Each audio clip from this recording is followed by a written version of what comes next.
Question number 5, generalize form a rational number is p by q where, मतलब एक परिमेय संख्या का व्यापक रूप पी बाई क्यू में जहाँ क्या हो जाता है, क्यू नॉट इक्वल जीरो।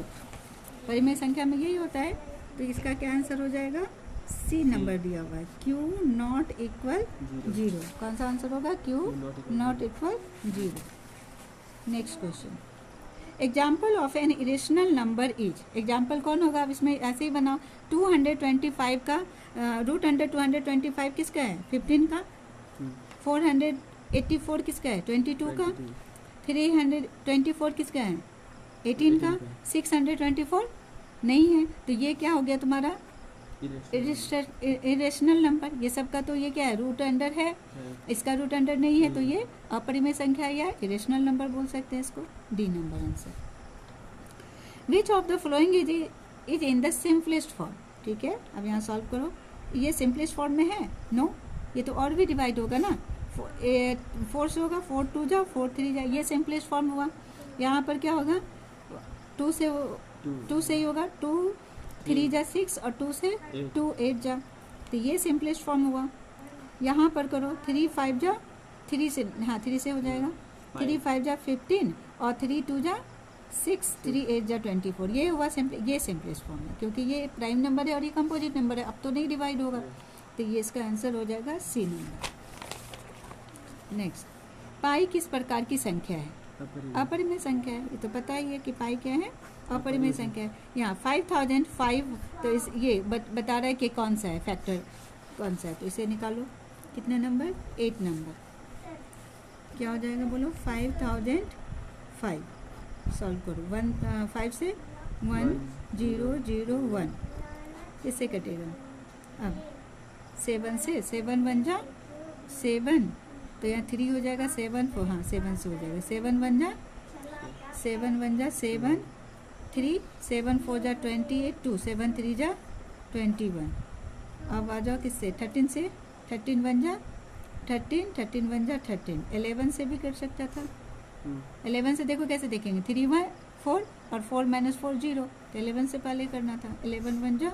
11, तो इसका क्या हो गया 505, यहाँ पर लिखेंगे 5 × 7 × 11 × 13, कौन सा आंसर है, 5 × 7 × 11 × 13। Which type of a prime number is pi? Irrational number. Next question, which of the following is a pair of a co-prime numbers? Co-prime numbers क्या होते हैं, जिसके क्या होते हैं, कॉमन फैक्टर 1 होते हैं। अब इसके तो नहीं होंगे, इसके भी तो नहीं होंगे, एक से ज़्यादा होंगे ना, इसके भी, ये दोनों क्या हैं, एक तो कंपोजिट है, एक कंपोजिट है, दोनों कंपोजिट है, मगर इसके कितने हो जाएंगे, यहाँ 42 का करो तो क्या हो जाएगा, 1 2 और बोलो क्या क्या होगा, 3 से भी होगा, 4 से नहीं होगा, 5 6 से होगा, 7 से होगा, 8 नहीं होगा, 12 नहीं होगा, डायरेक्ट 21 और 42 होगा। 55 का बोलो 1 होगा, 5 होगा, 11 होगा और 55, कितने हो गए 1, और ये सब में तो नहीं होगा, तो को प्राइम नंबर क्या हो गया, डी नंबर, 42 और 55। Which of the following is a polynomial, polynomial कौन सा होगा, 2x + 3, यही होगा, बहुपद है ना, कौन सा बहुपद है, तो ये बहुपद है, ये सब है बहुपद, ये तो रूट में है, ये तो बाई में है, तो ये बहुपद नहीं होगा, बहुपद ये है। The generalized form of a linear polynomial is ax + b where is, where क्या हो जाएगा, x + b, तो b नॉट इक्वल 0, इसका आंसर क्या हो जाएगा तुम्हें, नहीं, यहाँ गलत हो जाएगा, b नॉट इक्वल 0 नहीं होगा। देखिए बहुपद का व्यापक रूप होता है ax + b, जहाँ a नॉट इक्वल 0, इसका आंसर क्या होगा, a नॉट इक्वल 0, ये गलत आंसर है। चलो x² - 2x - 3y, इसे सॉल्व करना है, चलो देखो, विच नंबर 13, x² - 2x - 3, अब इसे कैसे सॉल्व करोगे, यहाँ पर क्या लिख सकते हैं इसे हम लोग, बोलो x², ये 2x को हम लोग लिख सकते हैं 3x और प्लस x कर सकते हैं, तो 3x में से x जाएगा तो -2x और -3, यहाँ पर x कॉमन हो गया, x - 3, यहाँ पर क्या कॉमन ले लिए 1 x minus 3 x minus x plus 1, यहाँ प्लस है ना,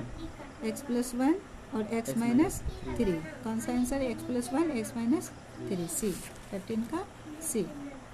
if the polynomial p x x square minus 3x minus 4 then p 2, यानी p क्या दे रहा है तुमको, बहुत ईजी है, 2 दे दिया है यहाँ पर 14 number. p x equal to x square minus 3x minus 4, यानी p2, यानी x का मान क्या दिया हुआ है यहाँ पर 2 लेने के लिए बोल रहा है, तो हम लोग लेते हैं यहाँ x का क्या हो गया 2 का स्क्वायर माइनस 3 इंटू 2 माइनस 4, 2 2 जा 4 माइनस 3 2 जा 6 माइनस 4, 4 4 कट जाएगा, आंसर क्या हो गया इसका -6, आंसर इज -6। ठीक है, नेक्स्ट क्या है